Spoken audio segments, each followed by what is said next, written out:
I'm Robert Chekleski. I'm the Jackson County Emergency Management Agency Director. I'm also acting as the Public Information Officer for this incident today with the Vinton County Emergency Management Agency. Could you spell the last name? Chekleski, C-Z-E-C-H-L-E-W-S-K-I. All right.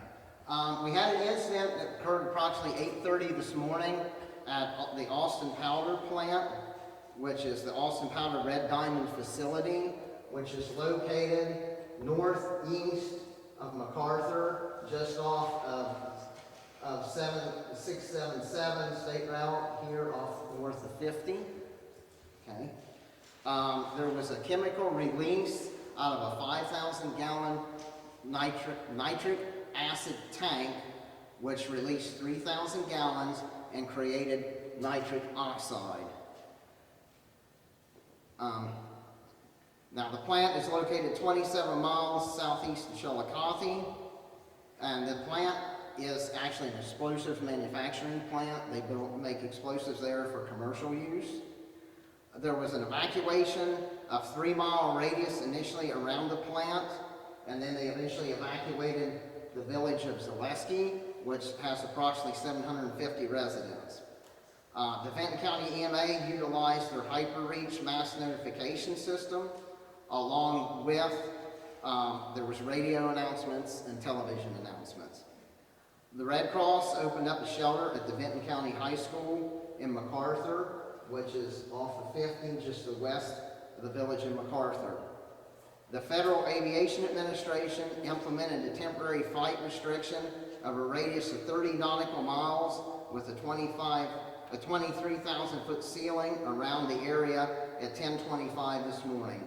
So we didn't want any drone or helicopter traffic. Hazardous materials teams from neighboring counties assisted. The 2 hazardous materials teams is the Wellston Fire Department hazmat team, which is made up of hazmat technicians and operators out of Jackson and Vinton and other counties. And we also had the Ross County hazmat team, which is made up of firefighters from Chillicothe Fire Department and the VA Fire Department. There were multiple road closures in the area, and the Ohio Department of Transportation helped with that. The Vinton County Emergency Operations Center and Joint Information Center were opened in response to this, which is down at the Sheriff's Office right down the road.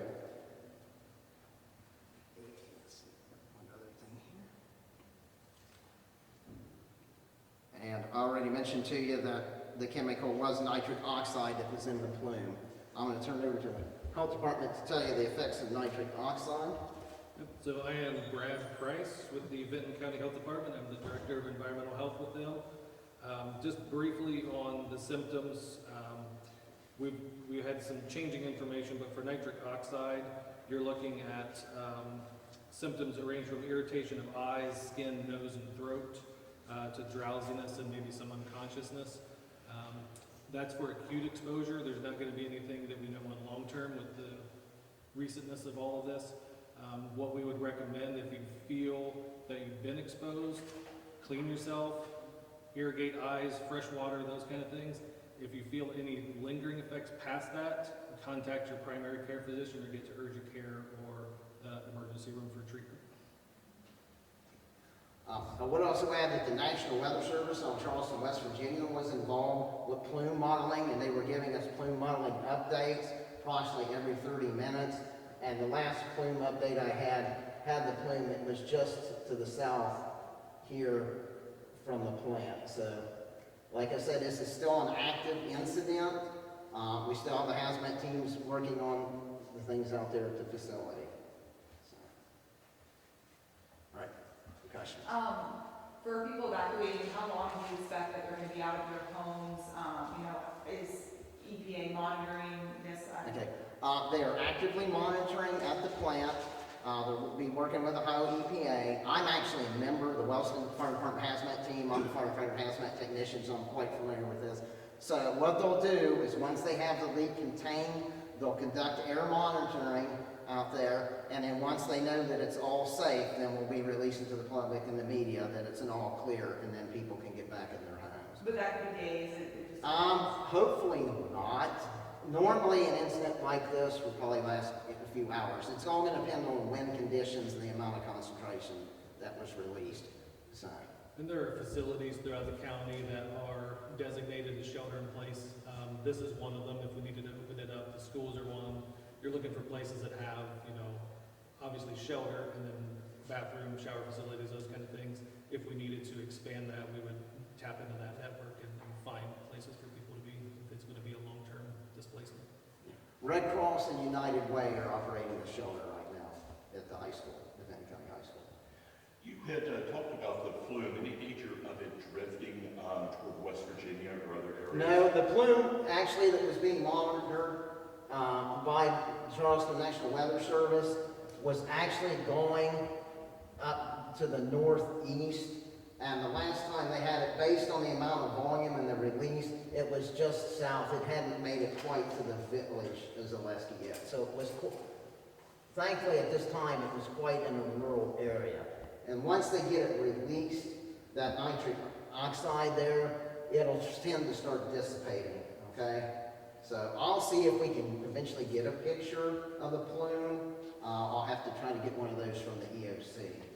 It looks like a red cloud, is what it looks like, a red cloud coming above that tank. And I had I'm sorry. Okay. I had a question for you. You had mentioned the symptoms of if you inhale this. Can you die from it? There are cases of very acute exposure. There's case studies from years past that high doses of acute exposure could cause death, but that would have probably been the immediate, if anybody was working right on site. As far as I know, we don't have any reports of that, at least that we have. Yeah, we've That's not worst had case any scenario. reports of any injuries at this time. Worst case scenario. Okay. Yeah. Are you able to tell us how this leak happened? No, we do not know how that happened. So, And how close was it to employees, this tank? I don't know. This plant is quite large. I want to say it's over 1,000 acres. Being an explosives manufacturing plant, all the different facilities are spread out quite a distance from each other. So we don't know without having a plant representative on here. I can't tell you exactly how far it was. Any employees injured? during No, that? we've had no reports. We've not had any reports of any injuries. Anyone taken to the hospital? No, not to our knowledge. As crews continue to monitor the situation, is there a risk for people drinking water or, you know, even being outside of that zone? Is there something, you know, we can take? This isn't in the ground, so it's more an inhalation hazard at this time. So it would be more affecting with the breathing, so it's not going to be really in the ground. I'm sure if there's the nitric acid initially that was released, if any of that's in the ground, the Ohio EPA would work with the Ohio EMA and the Vinton County EMA on mitigating that. So is there a difference when it comes to impacting health, nitric oxide and nitric acid? Is that? Yes. Nitric acid is a lot more dangerous than the nitric oxide, okay? The health effects of inhaling nitric acid are almost fatal, okay? Yeah, if they breathe that in. So it's probably, where it's reacted and created that plume of nitric acid is probably better to our benefit. It's not as lethal. For plants like this, is there an extra risk with them being, you know, making explosives and stuff, or something like this to happen, for chemical leaks like this to happen? Well, I would have to defer that to the plant, but I can go ahead and tell you from experience that the Vinton County Emergency Management Agency actively exercises and trains with the Austin Powder plant. So they do have plans in place, and they do hazmat exercises with them. What do you want to say to anybody who's outside, who saw the plume, watch their health symptoms? What's your recommendation Yeah. to them? Do you want to take that? Yeah, it would be, just watch for those symptoms. If you have any skin, eye, or nose irritation, or throat irritation, any shortness of breath, any dizziness, clean up with fresh, clean water, cold water, just flush your eyes, shower up, whatever you need to do. And if you feel any lingering effects, contact your healthcare provider immediately or seek some medical attention. Do you know if anybody's been to the hospital, has gone to the emergency room? We have had no reports. We've had no that have come reports to through us. our agencies concerning that. Any more like sensitive groups, like elderly or people with Probably, asthma? yeah, probably respiratory, if you had asthma, any pre-existing things like that would be more likely to be sensitive to it. What about animals and livestock? In the Um, area? in the immediate zone there, I'd say that people should probably really watch their livestock, see if they're having any symptoms. So, There'd be similar symptoms, but the plant itself is on a very large tract of land, and there's not a lot of residential around the immediate vicinity. it's a very rural location, so. Any updates as to when the evacuation will be lifted, when people will no longer have to shelter in place? Are you gonna do it hour by hour? What's the next step? Once they have the leak contained, and like I mentioned earlier, they do the air monitoring, and the air monitoring samples come back that it's safe for people to get back into their homes, then there'll be a notification to lift the evacuation. With the explosives being made at that plant, is like dynamite be there, and is there a concern about other things exploding as this chemical leak is still? I would have to defer that to the plant. Like I mentioned earlier, most of the facilities on that plant are quite spread out. So if there is any kind of incident at one facility, it normally would not affect other facilities. I've actually been to the plant during hazmat exercise before, so I've seen the different facilities, and they're spaced quite distances apart. So, And Yeah. what is the process of containing this leak? okay, the leak on the ground would probably be contained with like booms and pads, possibly dirt. They would make like dikes and trenches and things like that to contain the leak to the liquid nitric acid. As far as the nitric oxide, it's a vapor, so it's going up in the air due to the reaction. So it's just going to have to dissipate into the air. But anything leaked on the ground, Ohio EMA, and the Vinton County EMA, and the Ohio EPA will work with that to work on the cleanup. In a lot of cases, they have to dig up the soil. Okay? And several areas right now having to evacuate. Any concerns on your mind for lingering in other directions further than the points that are at now? Anything like that? They're doing constant monitoring on it now, so at the last report we had, it was still pretty much contained in one area. So when they do the plume modeling, they're actually watching how that's moving through air, and they'll adjust that, and it's pretty much real time as they're monitoring that, and it's constant input through the National Weather Service, and if there's any adjustments to be made, or they need to do a different area, they'll release that information. Just to be clear, it was the nitric acid, you're dealing with that on the ground, as it leaks onto the ground, and then the nitric oxide is the plume. Yeah, the nitric would be the plume. Okay. So, but I'm not sure if any of that nitric acid actually escaped its containment, so I'm not exactly sure what the reaction was. So it may be contained. A lot of their storage tanks have containment type pools around them, and without having anyone here from the plant, it may still be in the containment fields. It may not even escape like they built like a concrete enclosure around a lot of those tanks. But obviously, with her question, there has to have been some sort of reaction. Yeah, that's what created the nitric oxide. Oxide. So, and I'll have to defer any of those questions to the plant. I don't know. We just know the chemicals. We don't know what it was actually used for, other than it was used in some kind of explosives manufacturing. For a lot of these, obviously the plant's gonna only know the answers to those. Will we have opportunities to hear from them or ask? I'm sure the plant will be sending out an official release. Okay, and I'm also sure that the Ohio EPA will be doing an investigation. There'll be a report from the Ohio EPA that'll come out. I don't know if you addressed this already, but do you know how long it had been leaking before? It was reported at around approximately 8:30 this morning that the leak was discovered. And did somebody just notice it? Was there an explosion? I believe there was no kind of explosion or fire that we were aware of. I believe that somebody working at the facility discovered the leak. So they just have to look over, oh, it's leaking. Yeah, it probably, I'm not going to speculate, but it probably started creating a cloud when they saw it at the plant. So, Were any schools evacuated? I know there's that shelter school, but were any schools in session in that zone that were moved? not to my knowledge. No, there would not be a school in that area. No school? Yeah, there's not a school. I know that Well, it's really summertime anyway, school's closed down. Yeah. There's 5 public school buildings in the county, 3 are in the village of MacArthur, 1 out by Allensville, and then 1 down closer to Hamden. So they're all this way, and the buildings moving this way. Okay. So all the school buildings are on the back side of where the plume's moving. Plume's moving away from the schools. Yes. And 2 things, if you guys don't care to come closer to the mics a little bit, thank you so much. And 2, has the plant had any history of incidents like this one happening before? I can't answer that because I'm not from I'm from Jackson County, not from Vinton, so that would probably have to direct that to the plant and to the Vinton County EMA. I'm not aware of it myself personally. So. If there were any remediation responses or investigations in the past that Ohio EPA would have responded to those, and they may have record if they have anything. But not to my knowledge, but I'm fairly new to the county, and I haven't seen anything in our records that indicate that.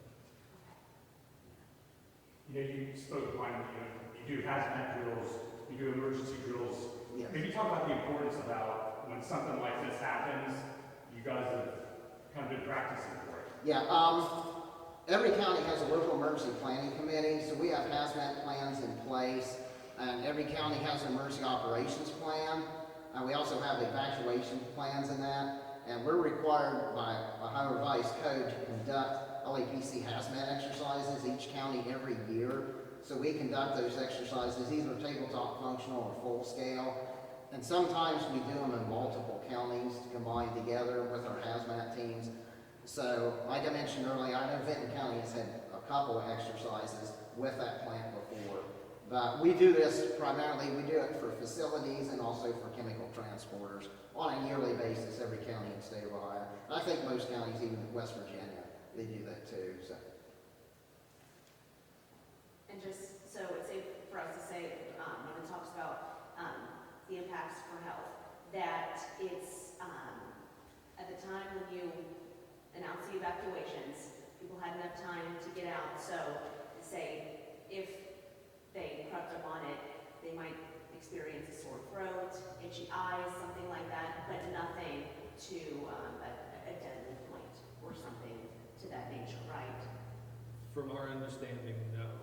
For the acute exposure, it's going to be that irritation unless it was a prolonged high-dose exposure. And I don't believe we know the amount of that, how concentrated it is. Are you still evacuating, or have all the evacuations been completed? Those have already, to my knowledge, everything's pretty much taken place on that.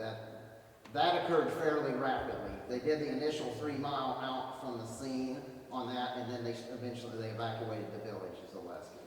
So if we drive through theoretically speaking, obviously, if we drove through the village, would it be like a ghost town? Well, I don't even know if you can get through that area, because my knowledge is no. the roads are still closed at this time.